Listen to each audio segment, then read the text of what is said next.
Balik ang PTV Balita Ngayon. Nasa 41 lalawigan na sa bansa ang nakakaranas ng tagtuyot. Base sa pinakahuling monitoring ng Task Force El Nino, patuloy ang pagbabantay ng ahensya para hindi ito magdulot ng problema tulad ng kakulangan ng supply ng pagkain, pagtaas ng presyo ng mga pangunahing bilihin at marami pang iba.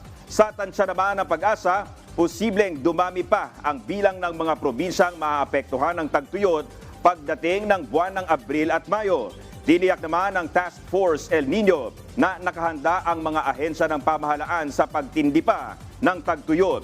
Pagdating naman sa mga dam, inihayag ng Task Force na sapat pa ang supply ng tubig sa mga ito. Pero ayaw nilang maging kampante kaya naman ngayon pa lang ay may ginagawang hakbang ang ilang ahensya.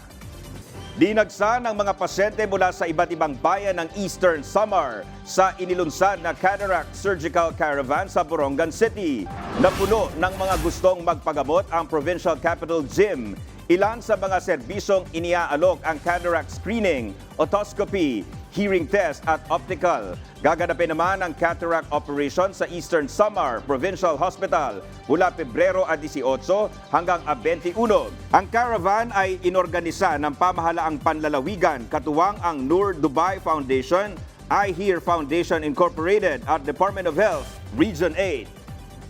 Target ng Technical Education and Skills Development Authority o TESDA na sanayin ang aabot sa higit 52,000 na rice farmers at kanilang mga dependent.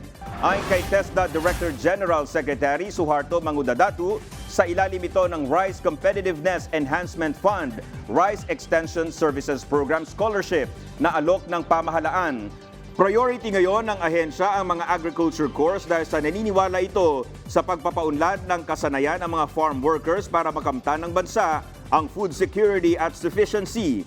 Bahagi rin naman ito ng mas malawakang plano ng Marcos administration na palakasin ang sektor ng agrikultura. Hinimok din ni Secretary Mangudadatu ang mga magsasaka na tanggapin ang mga makabago at mas mabuting paraan ng pagsasaka gamit ang tulong ng agham at teknolohiya para mapataas ang kanilang ani at mabawasan ang mga gastusin.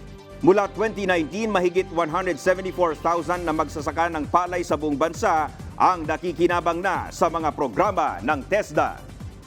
At yan ang mga balita sa oras na ito. Para sa iba pang updates, i-like at i-follow kami sa aming mga social media account. Ako po si Dominic Albelor para sa Pambansang TV sa Bagong Pilipinas. Magandang tanghali!